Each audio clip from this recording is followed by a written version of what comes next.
Yeah green leadership award గర్వకారణం. నేడు అమెరికాలో జరిగే అవార్డు ప్రధాన కార్యక్రమానికి హాజరు కాలేకపోతున్న కేటీఆర్ రాజకీయ స్థానిక ఎన్నికల ఒత్తిడితో ప్రయాణం రద్దు అని చెప్తున్నాడు కదా క్లియర్ గా. ఇది రద్దు చేసుకున్నాడు.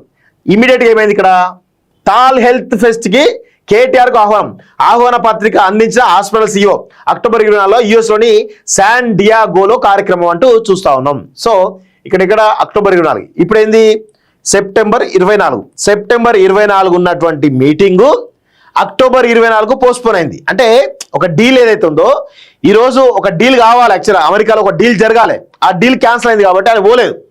సో ఇప్పుడు దాన్ని ఏం చేసిండు, మళ్ళీ నెక్స్ట్ మంత్ షిఫ్ట్ చేసిండు. నెక్స్ట్ మంత్ ఆ డీల్ షిఫ్ట్ చేసేసి ఇప్పుడు దానికి ఏంది తాల్ హెల్త్ ఫెస్ట్ కు కేటీఆర్ ఆహ్వానం అంటూ వాళ్ళు ఏదో వచ్చి ఇస్తారు, ఇదే పోతాడు.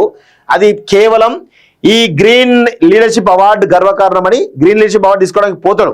జనరల్గా పోవాలి, ఇవాళ పోయి అక్కడ 2-3 రోజులు ఉండి అక్కడ ఎవరికి తెలియకుండా కొన్ని డీల్స్ చేసుకుని వస్తాడు. సో ఎందుకో మరి ఆ మీటింగ్ పోస్ట్పోన్ అయింది కాబట్టి నెక్స్ట్ మంత్ పోస్ట్పోన్ చేసాడు. నెక్స్ట్ ఈ మీటింగ్ డీల్ ఏదైతుందో నెక్స్ట్ మంత్కి అవుతుంది అన్నట్టు. అది జరుగుతూ ఉంది, ఇంతే తప్ప వేరే ఏం లేదు. యాదృచ్ఛికంగా కావచ్చు, లేకపోతే ఇంకేమైనా కావచ్చు.